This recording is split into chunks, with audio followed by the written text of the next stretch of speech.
Alright guys, another Sunday night rant.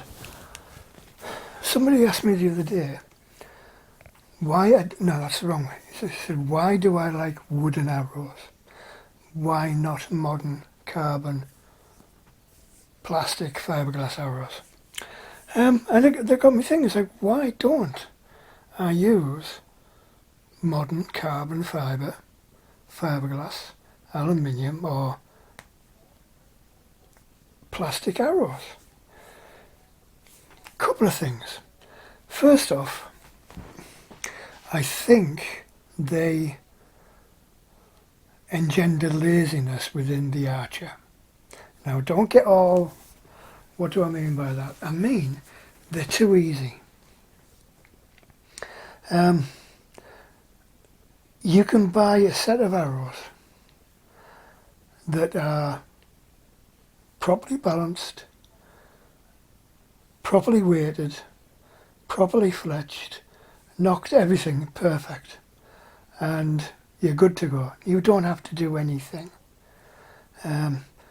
They also, I think they've also been used by manufacturers to rip shooters off as well. Now what do I mean? No, rip off is the wrong. It's about making money for the retailer and the manufacturers. Because a lot of people who will, for instance with carbon fibre, will fall for this whole thing about you've got to tune the arrows. So they'll go to a retailer and they'll get them tuned to suit them and their bow at cost. It will cost them some money to do it when there's absolutely no need. So those are the two main reasons why I don't like modern arrows made in modern materials. There's nothing wrong with them. They will do the job perfectly well. But I think they're also a little bit lifeless, a little bit soulless. And people who use, I can understand the need for them in target archery, where you want each and every shot to be as near to identical every time you let one go. Every time you pull the string back and let it go, you want it to be as near as, damn it, identical to the last shot you fired. Now the easiest way to do that is modern arrows. I wouldn't say it's the cheapest way to do that, but it's certainly the easiest way to do that. So what's the alternative? Well, I think personally, wood shafted arrows. Now a lot of people think, old-fashioned, inherently inaccurate, they won't do the job. Well, that actually depends on what you want to do. Now I like making arrows. I also like making accurate arrows. Arrows that will do the job time after time after time. I mean, I've got sets of arrows which are almost identical to within 2 grains. I've got one set of arrows which are 343 grains, apart from one arrow which is 344 grains. They're all identical, identically balanced, and it is possible to do that. The spines on them are all identical. They're actually all 36-pound spine. I mean, if you got really, really technical, there's maybe a quarter of a pound difference between the whole range, the whole set of arrows. I don't think that's too bad.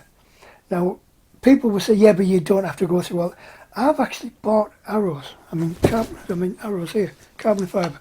I've got carbon fibre and plastic arrows. I've got loads of them. The lad prefers modern materials. He prefers carbon and fibre and what have you. However, I've measured some arrows and weighed some arrows, and yes, you can get some really, really consistent ones. For instance, I bought my daughter-in-law a horsebow and a set of arrows, and when I weighed the arrows, they were all within a grain of each other. A set of 6, all within a grain.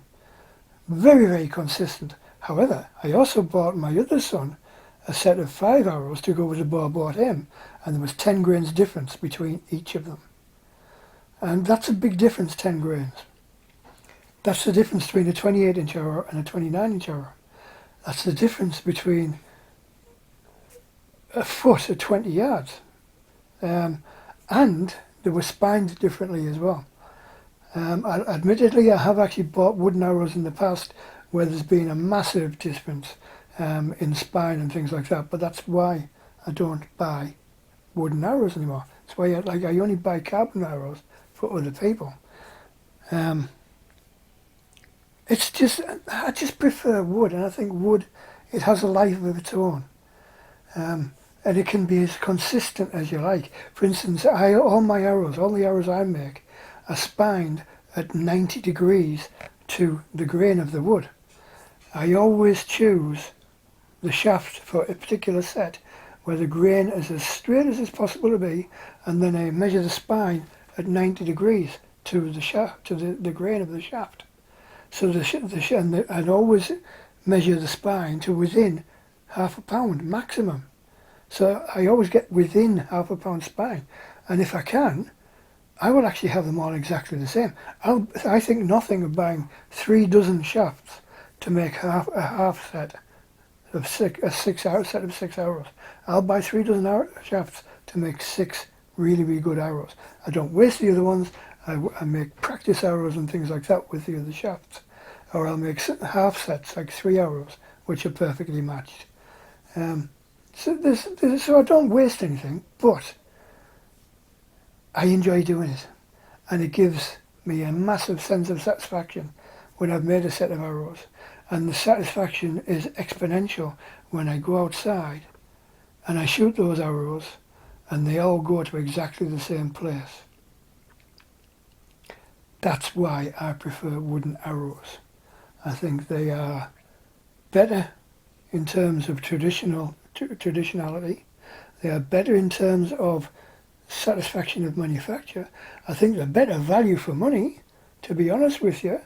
I mean, I can make a set of I can make an arrow for £2. You can't buy a carbon fibre arrow that's any good for that. Admittedly, most of my arrows, if the amount of time I'll spend on a really nice set, you'd be paying £10 for a shaft per arrow. But you'll pay that for a carbon arrow that you've done nothing to, and nobody else has done anything to. And then you've still got to go and tune it. Instead of just making the arrows to the right length to start off with, you've then got to go to the retailer who'll cut off a 1/4 of an inch, fire it, cut off 1/4 of an inch, fire it, or get you to fire it, cut off a 1/4 of an inch, and keep going until they end up back at the same, at your normal draw length anyway. So you may as well have just started off with 28-inch shafts or 29-inch shafts or whatever. They're also, I think, modern arrows are easier to damage. And when they do get damaged, that's it, they're done. They can't be repaired. Wooden arrows, depending on damage obviously, can be repaired. They can be renewed. You might have to cut them down to use for somebody else, but they can be renewed. Usually when a carbon fibre arrow goes, it just snaps, bang, gone. A fiberglass arrow, it'll snap, bend, shred, and then you're left with this just horrible. Aluminium ones, slightest little kink. If you hit an aluminium arrow with another arrow, that's it. It's dead. It's gone. Same with plastic. Fiberglass, a horrible thing. And the carbon fibre, fiberglass, plastic arrows. If you damage one, you can hurt yourself trying to repair them. When the fibres that come off a carbon fibre arrow, horrible. Fiberglass, horrible. If that gets under your skin, there's no getting it out. It's horrible stuff. And I really do not think they're actually worth the effort or the hassle. Or unless you are a sponsored target shooter who isn't paying for the other arrows and who's getting given sets of arrows where the arrows are 50 quid each, 50, 60, 70, £100 each, because they are super consistent. But again, they're lifeless. There's no soul to them, and archery is about soul. The soul of the equipment, the soul in the shooter. It's all about feeling. And modern arrows, yes, they have their place, but I don't like them because they've got no soul. They are cold and clinical. Anyway, that's my second rant of the night over and done with. Just a little one. Like I said, over the last couple of days, my brain's been doing strange things. Anyway, hope you found it interesting, if nothing else. Put some comments down in the comment section. Let's see what you think. Am I being a complete nutcase? Right, tell me. Anyway, cheers, guys. Like, share, subscribe, and we'll see you next time. Stay safe, keep slinging your sticks. Cheers.